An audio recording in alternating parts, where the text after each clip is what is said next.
जैसे कि हमने पिछले चैप्टर में देखा, ब्लैक बियर्डेड सुप्रीम के क्लॉ से ब्लैक लाइटनिंग फ्लेम अचानक अनकंट्रोल हो जाती है और उस क्लॉ के टुकड़े टुकड़े कर देती है। वो ब्लैक लाइटनिंग फ्लेम सीधा ये लिन को छू लेती है और जैसे ही छूती है उसे जबरदस्त इलेक्ट्रिक शॉक लगता है।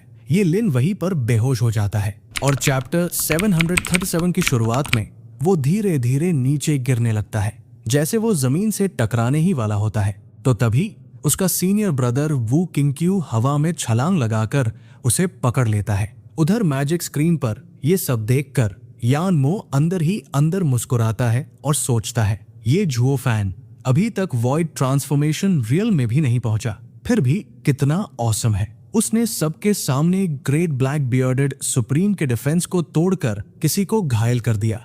ऐसा पहले कभी नहीं हुआ। अब तो वेस्टर्न लैंड्स के लोग इसे जरूर जानेंगे और एक दिन वो वेस्टर्न लैंड्स में बेस्ट होगा। फिर हम व्हाइट आईब्रोड सुप्रीम को सोचते हुए देखते हैं। ओल्ड मैन हे रैन वहां पे समय पर पहुंच गया, फिर भी ये घटना हो गई। ये बिल्कुल अनइमेजिनेबल है। ये थंडर फ्लेम इतनी अजीब है कि हे रैन के ड्रैगन क्लॉ को भी डिस्ट्रॉय कर सकती है। ये वाकई भयानक है। वैसे वो छोटा लड़का ये लिन कैसा है, जिंदा है या मर गया? बैटलफील्ड पर झुओ फैन को हम थके हुए हालात में देखते हैं। वो ये लिन को बेहोश देखकर चैन की सांस लेता है और वहां पे जमीन पर गिर जाता है। फिर ब्लैक बियर्डेड सुप्रीम वू किंग्क्यू से पूछते हैं, वू किंग्क्यू तुम्हारा जूनियर ब्रदर कैसा है? वू किंग्क्यू जवाब में कहता है, मेरे छोटे भाई की हालत बहुत नाजुक है, लेकिन अभी उसकी सांस चल रही है, वो जल्द ही ठीक हो जाएगा।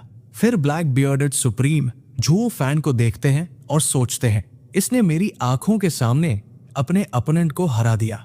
इसमें पहले से ही इतनी ताकत है, फ्यूचर में ये क्या कर लेगा? ये सच में मॉन्स्टर्स का मॉन्स्टर है। इसकी फ्यूचर अचीवमेंट्स तो अनइमेजिनेबल होंगी। झुओ फैन वू किंग्क्यू की बात सुनकर कहता है, वो अभी भी सांस ले रहा है। ये सब उस बूढ़े मूर्ख की गलती है जिसने थंडर फ्लेम की ज्यादातर पावर नष्ट कर दी और बस एक टुकड़ा छोड़ दिया। ब्लैक बियर्डेड सुप्रीम गुस्से में बोलते हैं, हे वो बूढ़ा यही खड़ा है। ये मत सोचो कि मैं सुन नहीं पा रहा हूँ। क्या तुम मुझे और भी बुरा दिखाना चाहते हो? और तुम और ये लिन वेस्टर्न लैंड्स के रेयर टैलेंट्स हो। हम तुम दोनों को मरते हुए नहीं देखना चाहते। झुओ फैन मन ही मन सोचता है, मैंने कभी नहीं सोचा था कि थंडर फ्लेम इतनी पावरफुल होगी। यहाँ तक कि ग्रेट ब्लैक सुप्रीम ही रैन के कंट्रोल से भी बाहर चली गई और मैंने ये लिन को इतना तो घायल कर दिया है जिसे कियावर का बदला लेने के लिए ये काफी है। ब्लैक बियर्डेड सुप्रीम पोर्टल की ओर देखते और कहते हैं, टाइम खत्म हो गया है और लड़ाई का फैसला जज करेगा। वू किंग्क्यू ये लिन को लेकर उनके पीछे पीछे चला जाता है। कुई लैंग झुओ फैन के पास आता है और उसे अपने कंधे पर उठाता है।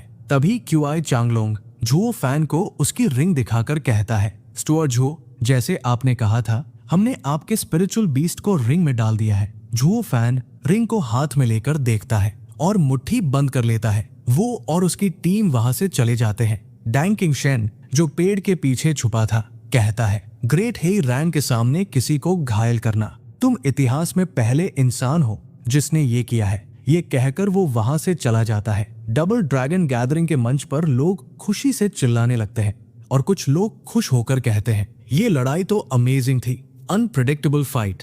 जज ऊंची आवाज में कहता है, मैं 5 बार डबल ड्रैगन गैदरिंग का जज रह चुका हूँ, लेकिन सिर्फ तुमने ही मुझे वेस्टर्न लैंड्स के लिए उम्मीद दी है। Well done. फिर जज ऐलान करता है, अल्टीमेट क्लैरिटी सेक्ट और डीमन स्कीमिंग सेक्ट दोनों ने एक एक घायल के साथ वापसी की है। Result draw.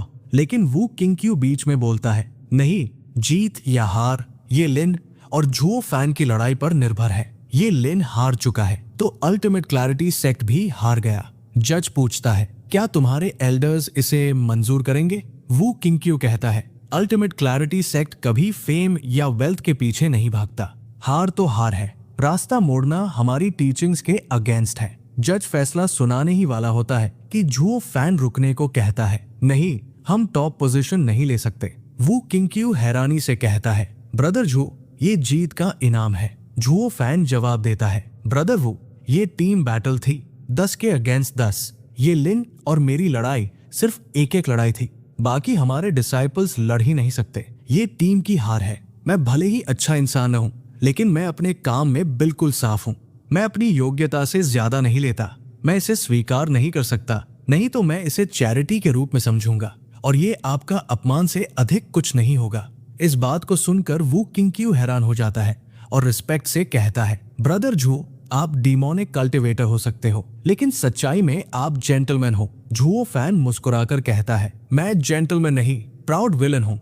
और यहीं पर चैप्टर 737 खत्म होता है। अगर आपको ये एक्सप्लेनिंग पसंद आई हो तो वीडियो को लाइक और शेयर जरूर करें और सब्सक्राइब करना बिल्कुल मत भूलें। अगला चैप्टर सबसे पहले देखने के लिए बेल आइकन दबाइए। मिलते हैं अगले चैप्टर में, तब तक के लिए धन्यवाद।